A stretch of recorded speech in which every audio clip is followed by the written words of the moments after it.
Olá, boa tarde, aqui é o Duda Teixeira. Nessa sexta-feira corrida a gente conseguiu aqui uma entrevista com o André Leist, ele que é cientista político, presidente executivo da Stand With Us Brasil, que está na Europa, mas conseguiu alguns minutos para falar com a gente. André, tudo bem? Boa tarde.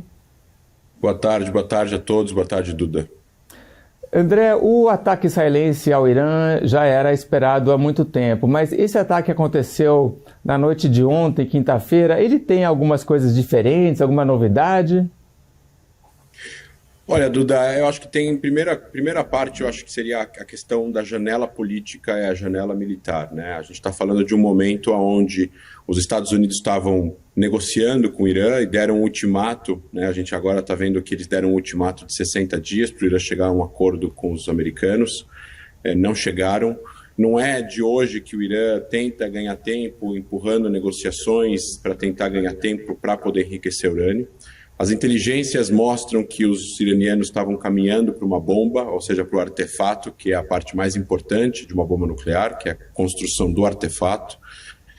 Nós temos aqui um momento onde o Hezbollah não é mais o que era para poder proteger os interesses iranianos na região, por exemplo, servir aí de poder de dissuasão contra Israel, porque está muito próximo da fronteira israelense, né? O Hezbollah foi duramente decapitado no ano passado. O regime sírio caiu, então não tem na Síria um regime que possa ajudar o Irã e os seus interesses para fazer frente a Israel a partir da fronteira síria. Então o Irã ficou isolado a partir de setembro, outubro do ano passado, sem os seus principais parceiros, sem seus principais aliados. Além disso, esse ataque é um ataque que estava já escrito na parede, né? Era uma questão de tempo para isso acontecer. Se o Irã não mudasse o curso das suas decisões, ou os Estados Unidos, ou Israel, ou os dois juntos, iriam atacar o programa nuclear iraniano para conter o perigo deste regime ter uma bomba nuclear. E foi isso que foi feito ontem. André, o Marco Rubio falou que não teve nenhum envolvimento, uma participação dos americanos nesse ataque de ontem, mas você acha que o envolvimento americano em algum momento vai aparecer e vai ficar maior? Então, pelo que tudo indica, realmente não teve nenhum envolvimento militar direto dos Estados Unidos no ataque. Foram 200 caças israelenses envolvidos, junto com uma série de outros elementos do Exército, das Forças Armadas de Israel, e a defesa aérea israelense ativa para poder conter o ataque dos drones que veio em seguida. O que os Estados Unidos, acredito eu, que se envolverão vai ser o seguinte: primeiro, o contra-ataque iraniano, se for um contra-ataque com mísseis balísticos e até mesmo com esses ataques de drones continuarem, e for necessária ajuda americana para abater esses alvos no ar, para não atingir o solo israelense, acredito que nessa parte da defesa os Estados Unidos vão se envolver. Se o Irã, por algum acaso, retalhar em bases americanas no Oriente Médio, e matar algum soldado ou pessoal americano que trabalha nesse país, acredito que os Estados Unidos se envolverão não apenas no ataque, não apenas na defesa, mas no ataque de alvos no Irã. Então acredito que o Irã agora está calculando muito bem a sua resposta para que a situação não saia do controle e que eles tenham uma saída, né? Normalmente, esse tipo de situação, você não encurrala o seu inimigo a ponto de ele não ter nenhuma outra saída. Eu acho que Israel e os Estados Unidos agora estão permitindo para o Irã ter uma saída para essa situação. E a saída vai ser abdicar totalmente do programa nuclear iraniano e assinar um acordo com a comunidade internacional.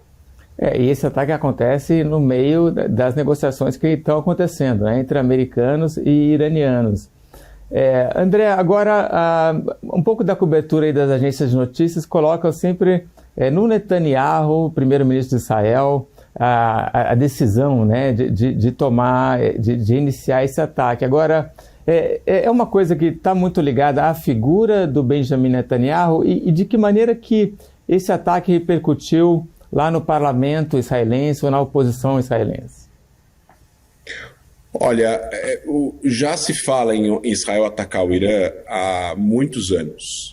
E algumas vezes esse ataque estava preparado e não foi executado por uma série de motivos políticos, militares, do Oriente Médio e de Israel. Eu não acredito que o Netanyahu estava, neste caso, sedento pelo ataque ao Irã, porque ele teve a oportunidade de fazer isso em 2012, na época que o Ehud Barak era ministro da Defesa, e em outros momentos, e decidiu não fazer. Porque existe hoje uma janela que não existia naquela época, com a destruição praticamente do Hezbollah e do Hamas em Gaza e do Hezbollah no Líbano, e a queda do regime da Síria possibilita que o Irã perca completamente o seu poder de dissuasão de segundo ataque, né? De aqueles que atirariam em Israel caso o Irã fosse atacado, hoje são praticamente inexistentes. Agora, então, essa janela é uma janela importante. E o Netanyahu não toma essa decisão sozinho. Claro que aí você tem uma decisão de gabinete, você tem as forças de defesa, você tem os especialistas, você tem as lideranças militares do serviço secreto. Precisa ter uma homogeneização da necessidade militar e da capacidade militar para que... E as pessoas precisam acreditar que isso é possível para que essa decisão seja tomada. Então, as recomendações precisam vir de uma forma bastante clara para o primeiro-ministro para ele tomar essa decisão. No final do dia, a decisão é dele. A responsabilidade também é dele, mas a recomendação são de todas as pessoas envolvidas e não são poucas pessoas envolvidas. Então, neste caso especificamente do Irã, Duda, a oposição inteira em Israel está apoiando as ações israelenses. Tanto Yair Golan quanto Yair Lapid, que são os dois maiores líderes da oposição, muito críticos ao governo de Israel em relação à guerra em Gaza, estão apoiando as ações de Israel agora contra as instalações nucleares do Irã e já postaram frases e parágrafos nas redes sociais de apoio a essa decisão e, obviamente, de apoio às forças de defesa de Israel nesse momento. André, para a gente fazer uma comparação, como é que é o processo de tomada de decisão dentro do Irã? A quem caberia, por exemplo, a decisão de fazer um ataque com bomba nuclear a Israel? Passaria por algum outro órgão? O Khamenei, por exemplo, né, o líder supremo, bastaria ele decidir? Ele é um ator racional aí na geopolítica mundial? Vou começar do fim. Não, ele não é um ator racional na geopolítica mundial, apesar de que o Irã é um país que pensa de forma parecida, no sentido racional, de avaliar as consequências e as ramificações das suas ações e das suas decisões. O Irã, como país, pensa nas ramificações e nas ações das suas ações, então existe uma racionalidade por trás. Mas se a gente passa a olhar para a história nos últimos 40 anos, a liderança máxima do Irã toma decisões que não são racionais aos moldes e aos valores e aos costumes que nós, nos países livres, pensamos e agimos em relação aos países, aos nossos vizinhos e à sociedade mundial como um todo. Então, o regime, ele tem sim sistemas e processos, não é? Obviamente que existe uma certa discussão militar de como fazer as coisas acontecerem, mas aí, para tomar a decisão de fazer uma bomba nuclear e de essa bomba nuclear ser atirada em algum país, é decisão, provavelmente, do líder supremo, junto com influência aí do líder das guardas revolucionárias. O líder das guardas revolucionárias foi morto por Israel e o líder do exército também foi morto por Israel. Então ele perde, neste momento, parte da sua liderança que toma as decisões no Irã. André, muito obrigado. Você gostaria de dar mais algumas palavras? Eu acho que é importante colocar que o mundo já viu duas vezes programas nucleares de países ditatoriais sendo construídos e depois destruídos.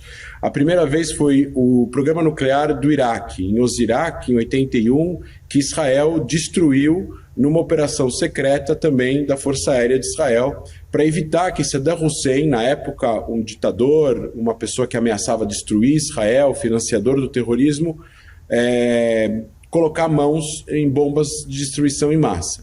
Depois, em 2007, o regime de Bashar al-Assad, durante 7 anos, estava construindo um programa nuclear que foi descoberto e foi destruído por Israel em Tartus, em Latakia, na costa da Síria. Também um regime ditatorial que depois 3 anos depois iria entrar em guerra civil, matando mais de 600 mil pessoas. Então, o que as pessoas precisam entender é, imaginem esses dois regimes armados com bombas nucleares. Esses regimes provavelmente teriam tido um outro curso na história, eles não teriam caído, talvez. Olha a Coreia do Norte, por exemplo. E isso é algo positivo para o planeta. Apesar do uso da violência, apesar de que ninguém gosta de guerra, porque ninguém gosta de guerra, ninguém que é são gosta de guerra, mas neste caso daqui, nós estamos falando de um regime teocrático, religioso, perigoso, que oprime a própria população há 46 anos e está indo atrás de armas de destruição em massa. Se esse regime não for parado e essas armas caírem na mão desse regime, não é apenas Israel que está em perigo, é o mundo inteiro que está em perigo, é a economia mundial que está em perigo, é a Arábia Saudita, os Emirados, o petróleo, etc. e tal. Portanto, Israel fez um favor para o planeta no dia de ontem.